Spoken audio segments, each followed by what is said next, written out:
BFM Business, 15h-18h, l'émission 100% Bourse.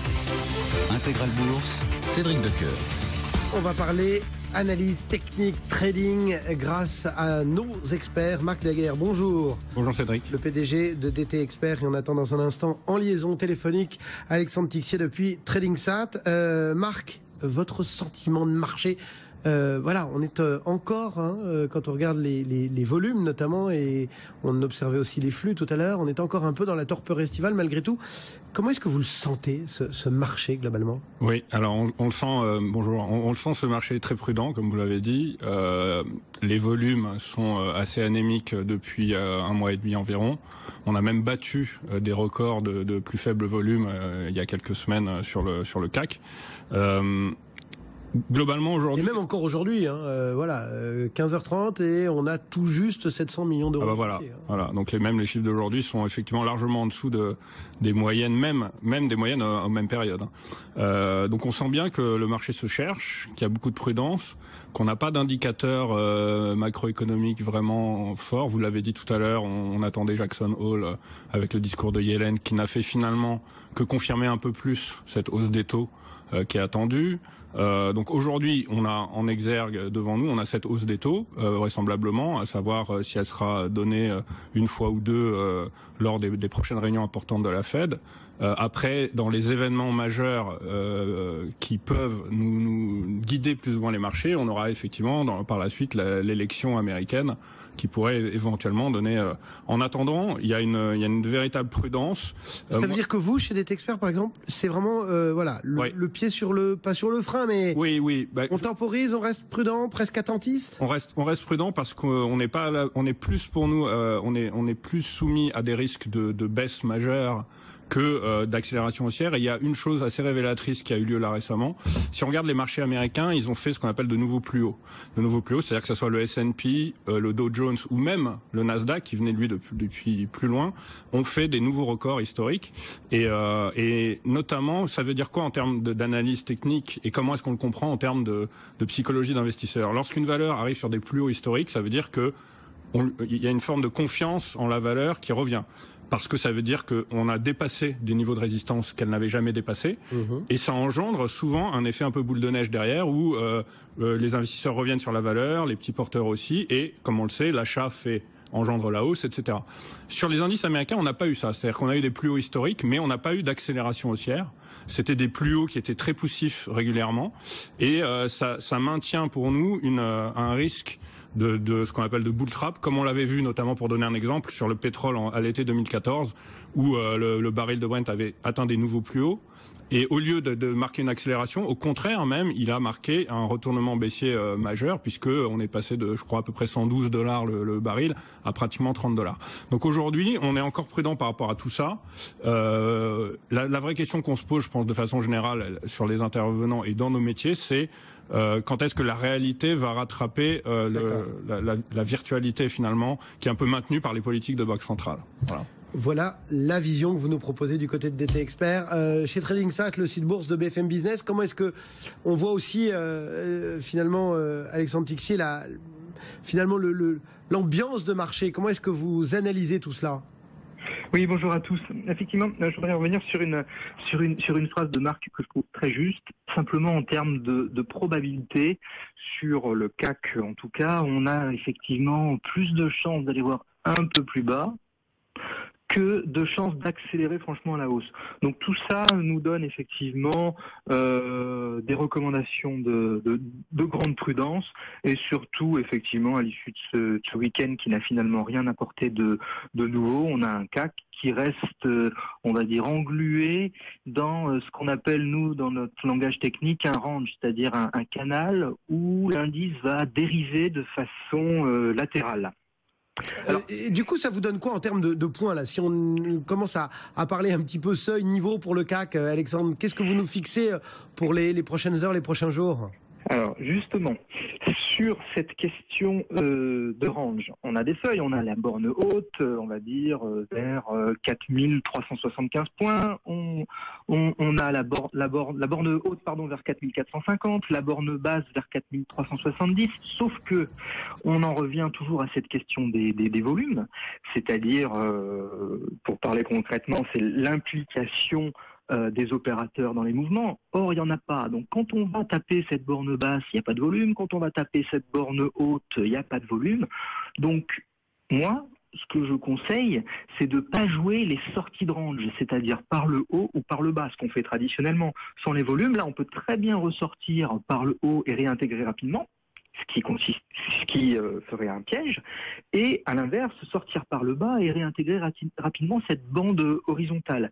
Donc sur ce CAC, je reste particulièrement prudent et neutre à court terme. On s'attendait à un peu de volatilité à l'issue de ce week-end. On l'a pas eu. On l'aura peut-être en fin de semaine avec les chiffres officiels sur l'emploi, voire le rapport, l'enquête plutôt ADP 2 jours plus tôt. Ça doit être mercredi, si je me trompe pas.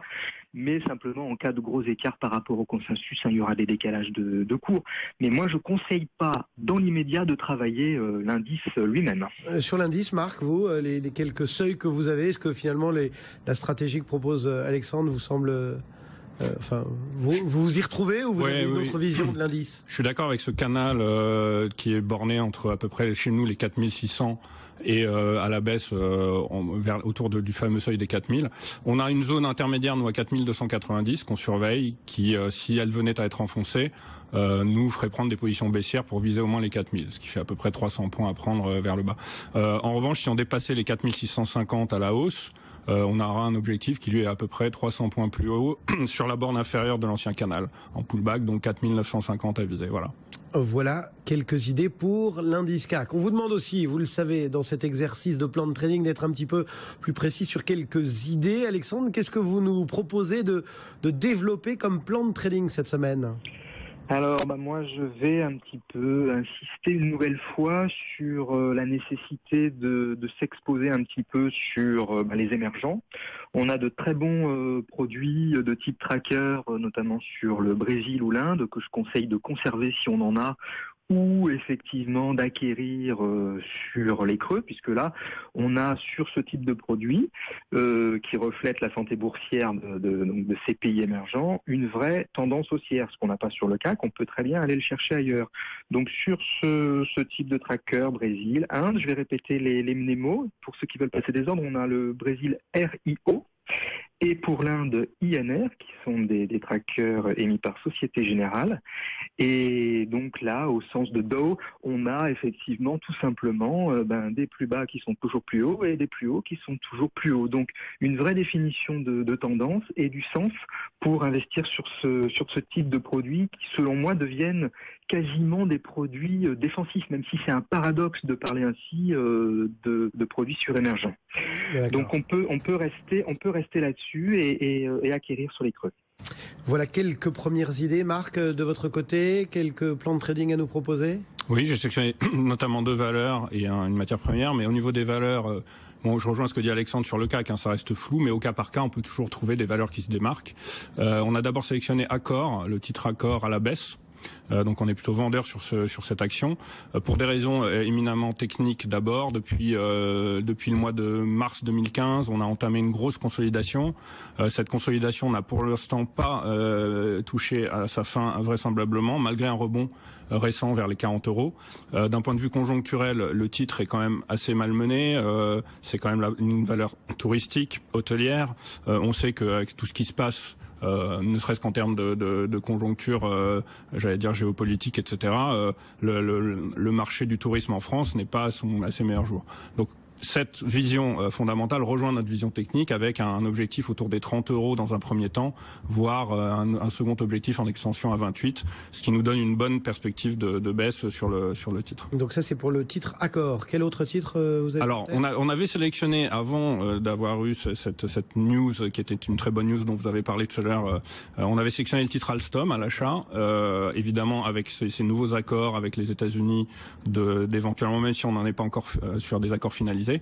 Le titre progresse bien aujourd'hui, mais il a marqué également techniquement un rebond avec cette zone des 20 € qui tient bien, qui peut nous permettre de viser une hausse, j'allais dire à moyen court terme sur 3-6 mois, avec des objectifs quand même nettement au-dessus, puisque la borne supérieure du canal à l'intérieur duquel le titre évolue depuis 2 ans maintenant, elle se trouve autour des 31 €, donc ce qui donne une marge de progression sur le titre Alstom assez importante. On est pour le moment sur Alstom à 24,06, en hausse de 3,35. Voilà, donc un premier objectif, un objectif majeur qui se retrouve à peu près à 33% au-dessus des cours actuels.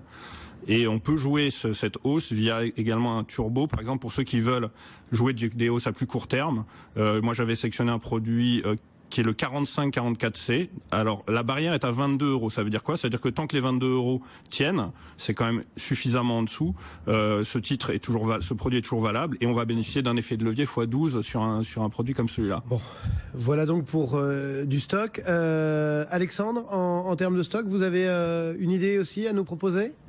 Alors effectivement, en stock picking, il est toujours possible d'aller picorer, sélectionner une valeur en puissante tendance haussière qui reste complètement indépendant de ces indices de référence. J'ai sélectionné l'action Ipsos, qu'on peut acquérir sur les cours actuels en fin de consolidation. Cette valeur est vraiment en puissante tendance haussière. On a une moyenne mobile à 100 jours qui va nous être utile puisqu'elle va nous servir, entre guillemets, de stop suiveur sur la valeur.